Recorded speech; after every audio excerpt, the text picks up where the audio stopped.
Welcome, welcome, welcome, everyone, to the Women's Empower Network. And I am so excited to have my guest here today, Dorit, from all the way from Israel. I'm so excited you're here. So, Dorit, if you would you share a little bit about who you are and your story and your journey that brought you to how you are of service today? Ah, okay. So I was born in Israel in a town called Haifa, Haifa. And when I was 4 years old, my parents packed me up. I'm an only child. And we went on a boat 2 weeks on the Atlantic to Halifax in Canada. And I thought that was really cool because Halifax and Haifa have the same letters, Oh, wow. except for the X and the L, which Excel. Okay, I'll think about that one. But it was really cool, and everybody on that boat, my mother told me later, was sick because it's 2 weeks in February or March across the Atlantic. So I can imagine how the boat was rocking, and it was only me and a little boy who were singing and dancing and happy, and we weren't even sick. Nobody told you. No one told me to be sick. So that yeah. So I grew up in Toronto. We ended up from Halifax to Toronto. I grew up in Toronto. And the last memory I remember of Israel, which is very interesting, there's a holiday called Hanukkah. Hanukkah is like a festival of lights. Right. And I remember as a little girl singing, there's a song that says that I won't sing it. I won't sing it at all. I can't carry a tune. But the words the words are, we are here to chase away the darkness with our sword of light. And that's about the only thing I remember of Israel. I can't Interesting. remember where we lived. I can't remember anything else, but I remember that. So, and only recently I understood that was probably my calling, because today I talk to anyone who will listen of how we're not human. We're spiritual beings, have the love in our heart, have the power within us to do whatever it is we feel. And we don't need anybody telling us what to do or guiding our way. And that's only recently that I figured that out. So all the years I was growing up, in the 60s in Toronto with the whole, Woodstock generation. And I never got to go to Woodstock. And I told my mother, to this day, I don't forgive her for not letting me go. I think I was blessed I didn't get to go. Yeah, no, I'm sorry. I was 15, I think, 15 or 6, because she's 92 today. And she's in Montreal. And yeah, she doesn't know what I'm talking about anymore, but I tell her. She doesn't remember there was a Woodstock. But I grew up in that generation, and I was a nice Jewish girl going to a nice Jewish day school, not being anything anyone expected me to. It was like, I remember we had a uniform, and I didn't want to wear a uniform. So I came to school in jeans one day. I dared to come to school in jeans one day. So they sent me home. My mother worked in the office. She was a secretary at the school. And my father taught in a Hebrew day school Bible studies. And Dorit Raz comes to school in jeans. How dare she? And the next day I came to school in jeans again. And then a few more people came to school in jeans. Oh, you're an It was influencer. it was hilarious. It was really hilarious. We're in these crappy uniforms with a blue tunic that made you look terrible, and a white shirt. Anyway, that's just a side story. I don't know why I remember all this stuff now. I'm talking to you. Yeah, but it tells you a lot about your personality in that you just didn't take in what you were told just because you were told. But that's just it, and I never went in for all this religion stuff. And the Jewish day school, they used to teach you all about the Jewish holidays, which are cool. I don't mind celebrating a holiday, but I don't need to do all their rituals. I really, why should I if I don't feel it? And, we had to go to synagogue, so I refused. I was not a good kid. I refused to do any of that stuff. And people used to ask me, are you going to go live in Israel? I mean, you were born there. And I used to say, never. I will never live in Israel. And of course, in 1977, I ended up traveling to Israel to get married. Oh, I met a wow. guy, I met a man, an Israeli man in Toronto, and he whisked me over there and we got married, and we were married for 4 months. I'm not, I guess I'm not an easy person. I think I am. My friends tell me I am, but I don't take well to people telling me what to do when I don't feel it. Right. I'll talk about it, but anyway. So yeah, and then I was divorced. And then about 8 years later, I married my second husband, and we had 3 children. Oh, nice. And today they're 40, 39, and 37. Wow. You don't look it at all. That's amazing. I'm 70, so I would not have guessed. well, I don't know. Zoom really his health is good. Zoom's a few years off my life. And but while living in Israel, it's this whole search for love. This whole search for love. And everywhere I thought I found love, you don't realize that love isn't a person. I always thought that love is going to be, I'll fall in love, or my friends will love me, or this, everybody will love me. I'm a nice guy. Why shouldn't they love me? I didn't realize that I was looking for it out externally. Oh, I'm sorry. Dino's barking. I'm sorry. I can hardly hear him. It's okay. Oh, okay. I'll close the window if it gets too loud. So I was looking for the love, love, love. So I joined a meditation group, which turned out to be a cult for 29 years. And I Wow. thought I had really good friends and really people who loved me, but it was all in name only, in name only.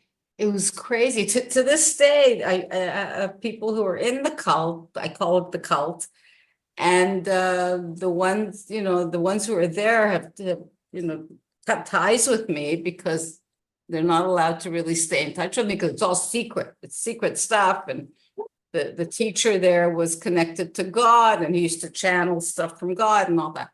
So I believed it for a long time, and I believed I wasn't worthy of God loving me for a long time. Where do you And think that came from? Was it your parents or your religion or just well, I your, come from a religious family. We lived in the same apartment with my father, my mother, and my father's brother, my uncle, who's religious. And yeah, I grew up in a religious, and I grew up in a religious family. So it's all these rules and regulations of religion, which I never really understood. And then I joined this cult, which didn't start out to be a cult. It was just meditation and love. And I found it, or it found me. We found each other karmically, of course, just as I was getting divorced from my husband. It was 10 years exactly. He wasn't giving me a divorce. It was a nightmare. And never mind what he did. It doesn't matter. Today we're friends. I know he only, came from his own background and his own tools. And I always taught my children that, your father loves you. He just has a different set of tools, and it's not his fault. But we were married for exactly 10 years. And as I was getting divorced, somebody introduced me to this meditation group. And the first thing they taught me, which I'll never forget, was to send love to everyone, even the person you don't like. And I thought, wow, I'm married to this man that I just want him to get hit by a tractor trailer. And you want me to send him love? I mean, come on, get serious. So it was a bit of a journey. But then he kept telling us you have to earn the right for love. So I really bought it all until I didn't. And you know, in a way, I have no regrets because I know that everything was a step towards who I am today. And I actually love who I am today. Today, I can honestly say, I look in the mirror and I say, I don't care that you're 70. I don't care you have wrinkles. I don't give a shit that your body's not perfect and everything's sagging and your kids make fun of you. I think you're cool and I think you're awesome. And I'm a woman with power and that's all there is to it. And yeah. What was it? Where was the shift? Because at some point you left this cult, apparently. At the start of COVID, when everybody was going into their cult, into their rooms and with the masks and staying away from grandma and staying away from people and 6 feet apart or whatever it was, I wouldn't do any of it. And I have no idea where I found the strength. I traveled to Canada a lot. My mother's there and my son was there. And Canada was really strict with all that stuff. And I refused to do it. And I used to get chased away by people, ran after me. Where's your mask? And I used to run away. I don't even know where I got the strength to do that from being a person who grew up, who wanted to blend into the scenery and just want everyone to love her, to somebody who took the power back. And I took it back big time. But So was there any significant event or anything that happened that just kind of flipped that light switch that I'm not doing this good question. I left out a minor detail. I worked in Israel for 25 years in a big pharma in their clinical trials department. So I worked with Pfizer and AstraZeneca and Johnson & Johnson and clinical studies and all that. I'm a naturopath as well. So I love the contradictions here. you know, I earned a lot of money there. I needed to work because I was a single mom. I got divorced and he disappeared. He skedaddled. And so I was raising 3 kids on my own. I had to work and they paid a salary that allowed me to go study to be a naturopath. So Thank you very much. exactly. So that was like the beauty of it. And I was like the anomaly there because I wouldn't do any of what they, you know, you get free drugs and free. It's a huge pharmaceutical company. So Oh my gosh, I love this. it was crazy until they closed the clinical trials department. And then we were outsourced by Johnson and Johnson. And there I continued working because we got a great compensation package and all that. And the manager there, I saw, she made a mistake asking me to audit one of our clinical trials because I was the only Anglo there. And in Israel, they don't speak English that well. I mean, they know, but I was good. I was a Canadian. I'm an Anglo. And I would audit and I couldn't believe what I was seeing. Couldn't believe what I was seeing. The fraud and the backdating and people didn't know what they were signing up for. And I reported it. And wow. they gave me a hard time for 9 months of trying to make me look like I did terrible things, the manager, until she fired me. She just couldn't. And luckily, I was already close to pension age. So I collected unemployment, I collected pension and all that, and then I could survive. They fired Wow. me on Christmas Day. Wow. Wow. So I knew exactly what the medical unprofession did in that realm. And then, and my family has a lot of doctors. So we have well, today they don't talk to me very much anymore, but after not doing the jabs and all that. And actually, I never gave my children jabs when they were born because I understood that I don't. Our bodies are perfect. I had a deep understanding that we are born perfect, and one of the big passions in my life is knowing that our bodies can heal anything, and I mean anything. And my kids were my clinical trials, and people thought, wow, she's really gone overboard. But I have a lot of stories about things that worked with my children that, that other people wouldn't do. And I saw that the body really does heal. My third child I already had at home because I couldn't bring myself to go to the hospital. He's 37. And, That's amazing. That's amazing. so many stories, really. So what journey are you on now? So now I'm on a spiritual journey. I understand who I am. I'm connected to my guides.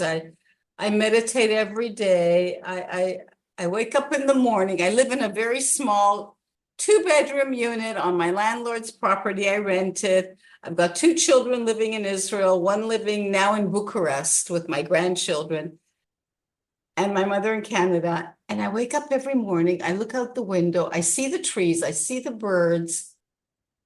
I see everything rustling, and I say, thank you. I'm on a spiritual journey. I feel like most of the time my body isn't here, so I really have to ground myself. But I connect very strongly to the angelic realm and to the guides. And I have a friend that's a bee. When I go outside and sit outside, there's this one bee that comes to visit me. I love that. Buzzes around me, looks at me. So, I work outside sometimes because I work on my laptop outside sometimes. Oh, and this bee comes to visit me. I say hi, and then he buzzes off, literally. So I work with my cousin who runs a holistic training program, online holistic training program. And every week they have a different lecturer, and I help them because it started out in Hebrew many years ago, and now it's in English. So again, I always used to say, why was I Canadian? Why didn't I just stay in Israel? But I understand, the English comes in handy. Right? That's interesting. That's so these holistic lectures and workshops are what kind of areas do they cover? It's a training program. It's meditation. He talks. It's a series of 18 meetings per semester, and he talks for 1 hour, and then 1 hour there's a guest lecture. We actually have Greg Braden and Bruce Lipton promoting it, and they come on as guest lecturers at least once during the course of it. So I'm not here to promote it because that's not not what I'm doing, but it's really cool. I just help out. I help out with the bureaucracy. I help out with talking to people. I'm on their website as the holistic support. Do you have your own side practice or anything that you work with people yourself I individually? do. I do. I don't have a website, but I work with people who come to me like one-to-ones where I put them through a meditation, a guided imagery with their guide, my guide, we connect, and plus cards. I have a lot of different cards that we open cards and we talk about what's going on. And it's always amazing. And crystals, I have a lot of crystals. I mean, I work with crystal all the time. I have this huge crystal connect collection. And so that's what I do. That's I do beautiful. that. And there's no remnant of any of the old Dorit that I used to know 6 years ago. Like, who was that person? I have no idea. Even my mother doesn't recognize me anymore. Yeah, my mother wouldn't recognize me if she was still alive today either. Yeah, I get that. I totally do. I just know that everything is love. I know it. And I put a logo, my law, LAW, is love always wins. And that's my feeling that no matter what you do, and in Israel it ain't easy, but no matter what you do, always look for the point of love and expand on that. Because there's so many other things that are there that everyone loves to, drama. People love the drama and they love to make this, that. And it's very hard not even to take sides. And I don't take sides here. I don't think this is good or that is good. I just look at the micro of the macro of the planet we live on. And, Israel is just a microcosm of where we live. And so this is where I come from. And I really, I really feel love for everything, everyone. I can't even kill ants anymore, which is a real pain because they come marching into my kitchen and I said, oh my God, you guys, go back to your leader. So yeah. That's beautiful. I, you know, it's such an amazing journey, and I think that's the whole point of it is just looking at it as an amazing journey. And as we both know, sometimes it's hard to see it when you're living through it, but Yeah. seeing it in hindsight, you can see this golden thread that just brings it all together. It's just, isn't it amazing? It's so true, And today I see every single soul, every single person as like an integral piece of that universal puzzle. Hmm. And sometimes people try to put a piece of the puzzle in the wrong place, and then they push it in this way and that way and the other way. And no, there's a simple way to do things, and our minds complicated. And I'm not a scientific person, really. I mean, I worked with clinical trials and medicine and all that. But then I left it behind because I'm really not science oriented. I'm more into the feeling of it and into the energy of things and how I see it. And I really see every single person in the one field. We're all part of this huge field called creation. It's not even just planet Earth, it's creation.